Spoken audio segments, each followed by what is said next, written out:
So the first thing is, you've got to pick things that you don't need permission for, haven't you?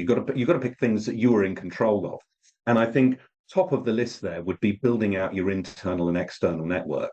Now, not in a way that you might think of, because people who think of business development as a pushy act of selling possibly think that networking is about getting your cards out, getting coffee meetings, turning those things into instructions. And they'll always be disappointed because networking and building out your network should be based on an act of giving, not an act of pushing. So every highly effective work winner in a law firm that I've ever interviewed holds reciprocity at the heart of their success, which is this idea that if I meet you at a networking event, all I want to do is find out how can I add something of value to you.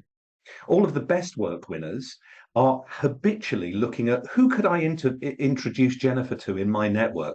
Who might it be helpful for her to know that I've already got in my network? And what happens is over time, if you do that, you get very much a differentiation from this pool of people who are seen as experts.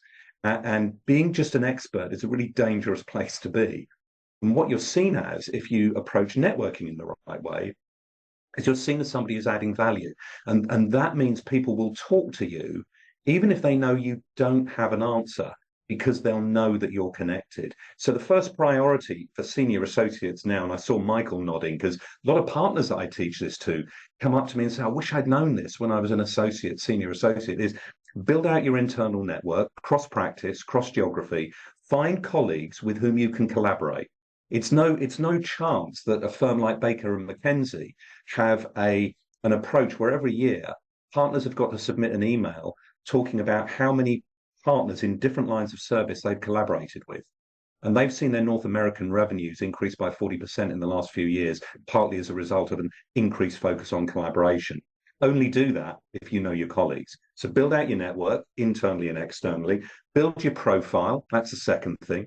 Get on LinkedIn, have an opinion, have a profile that shows you as a human being rather than as a law firm robot. It's not just about reposting stuff that the firm tells you to repost. Yes, by all means do that. Have an opinion about it. Have a profile that you're building in an area that you really want to grow in. So build your network, build your profile, track the winners. By track the winners, what I mean is you're dealing with too many clients to spend the same amount of time with everyone.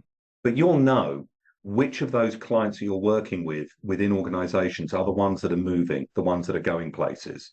And if you can just be a little bit more proactive with them, the reality is most partners that I speak to, if I ask them to track back their best client relationships, it's nearly always to a start point before they were a partner and before the client was in a position to award work. So the relationships you've got now probably are hold within them some of the best client relationships you've got going forward when you become partner. So those would be three things I'd focus on.